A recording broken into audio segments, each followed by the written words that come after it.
We continue our discussion of the US-Iran war that is happening right now. So, as you know, I made the prediction that the United States will lose this war. In last class, we did an overview of the military and strategic position.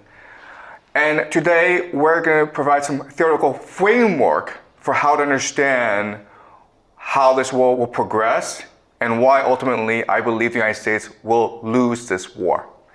Today, I present to you a very important idea in game theory. And once you understand this idea, then you understand why things will turn out the way they do. Okay, it's called a law of asymmetry. Okay, law of asymmetry. And all this is saying is that the United States and Iran are not peers. They're not equals. The United States is far stronger than Iran. And we should expect the United States to overwhelm and destroy Iran really easily. But the law of asymmetry states that that's usually not the case. It's usually the underdog that has the advantage. And we see this from history all the time.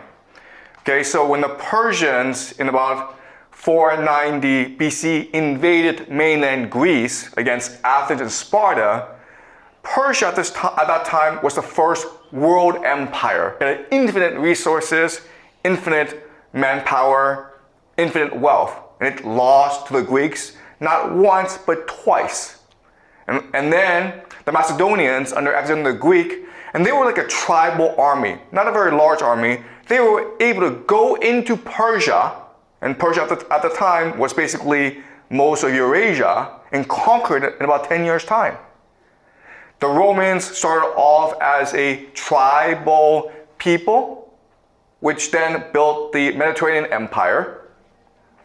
Then you had the Aztecs, so the Vikings. So this happens a lot in human history. A people in the borderlands, a tribe, a small ethnicity, are able to conquer a great empire. And the law of asymmetry tells us why, okay? So I'm gonna go over very slowly in detail how this law of asymmetry works. All right, so let's look at an empire. And there are three major advantages to an empire. All right, the first is mass. This just means that they have a lot of people. Okay, they almost have an infinite amount of people. The United States has a population of about 350 million people.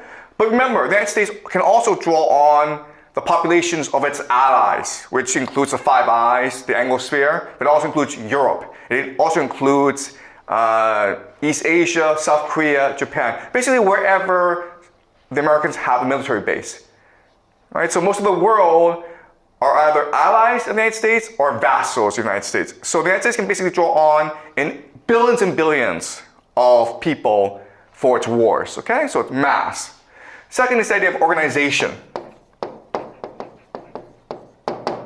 Organization just means a hierarchy of bureaucracy and elite that allows you to organize your resources and your people in order to generate wealth, which is basically science and technology, okay? Science and technology, which leads to the most advanced weaponry, okay? So think about the United States, how they fight this war. They have these satellites that provide for precision targeting. They have these airplanes, these B-2 bombers, F-15s, that are the most advanced weaponry ever in human history, okay? So organization. And the last great strength of the empire is the idea of death. Death is the idea that because your people are infinite, because your organization is so strong, because your resources are so vast, you can afford to lose many, many wars, okay? It's not a big deal if the United States loses this war in Iran. If they want to go back, they can go back with even more soldiers, even more weaponry, because their wealth is infinite. Okay? So these are the three major advantages of an empire. And in theory, because of these advantages, an empire should be invincible and eternal. But we know for a fact that all empires fall, and they fall very, very hard. And quite honestly, they don't last a very long time. Maybe 28 years, maybe 30 years for most empires. That's not a very long time. So we need to better understand what's going on, okay? Why is it that an empire with these vast resources, they all fall in 20 years, 30 years, okay? All right, so what we need to understand is that all these advantages are ultimately disadvantages in the long term, all right? So let me explain what I mean. Mass, you have a lot of people, okay? When you have a lot of people, you create a lot of inequality. Why? Because there's competition for resources. There's too many people, okay? And this often leads to debt and slavery. And as a result, your people become complacent, lazy, indifferent. They're competing against each other. They really don't like the government, okay? So they're not really that motivated to do anything, to work or to fight wars, but especially to fight wars. So this mass looks like an advantage in the beginning, but over time it becomes a disadvantage, right? Organization means an elite. The problem with this is that over time, the elite become parasites. Why? Because the way they make their money is through rent seeking. Rent seeking just means that you have power and you seek to monetize your power by exploiting the mass. All right? So basically landlords are a classic type of rent-seeking elite. And so they don't really work, but they make a lot of money because they own the land, because they control all the resources, because they control all the capital. And that forces the mass to go into slavery, to go into debt, which is what's happening in America today. The problem with this is that everyone wants to be part of the elite, and there are too many elite over time. Okay? So even though the elite have many, many kids, the power is a zero-sum game, it's a hierarchy. And so this leads to the idea of elite overproduction. Okay? Elite overproduction. This is a term coined by the historian Peter Turchin. Okay?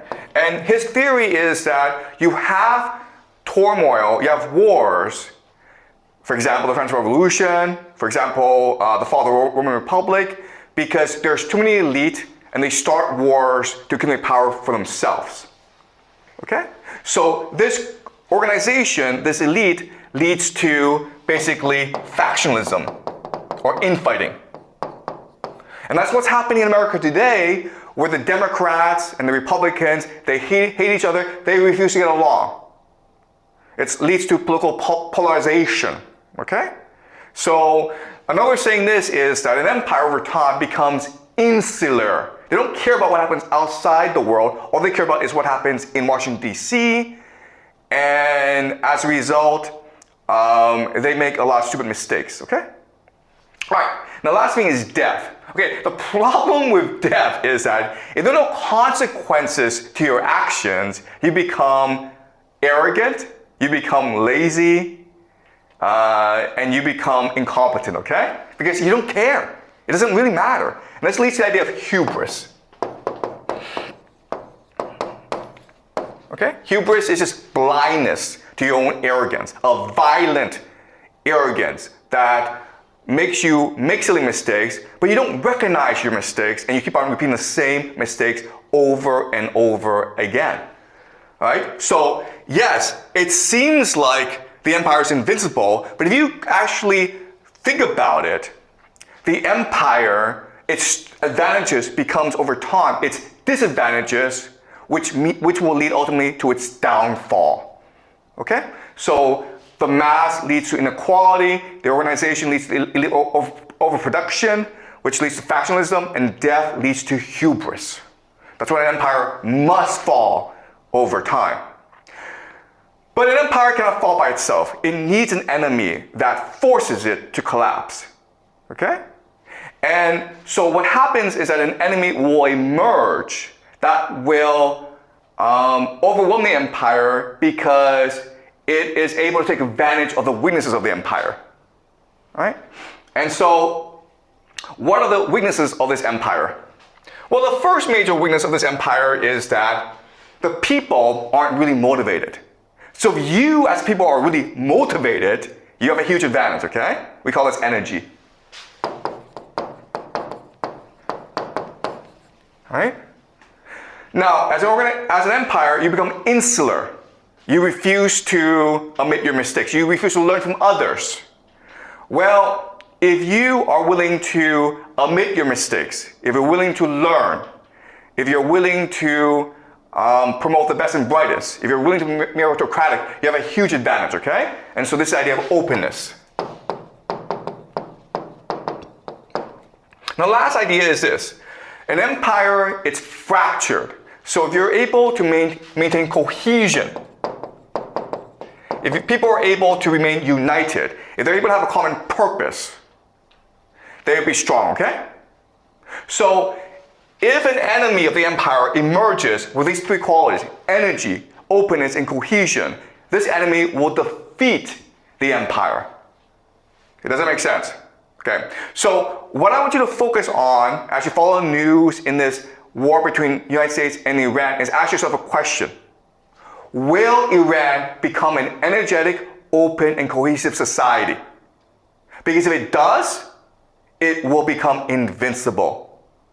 The empire won't change because of hubris. It's too static, it's too stagnant, it's too bureaucratic. So the empire won't change. The empire will not admit its own mistakes. And quite honestly, Iran, because it's still a country of 92 million people, it still suffers from issues of mass organization and death. And so if it's able to transform itself into an energetic, open, and cohesive society, then it will triumph over America. That is the fundamental question in this war, okay? Don't worry about America, its technology. Don't worry about the economy. Don't worry about these things, okay? Just ask yourself one question.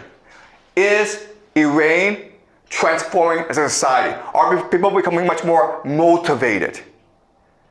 Are people in Iran learning from their mistakes and innovating and becoming resilient on the battlefield? Are the Iranians sticking together as a people? Okay?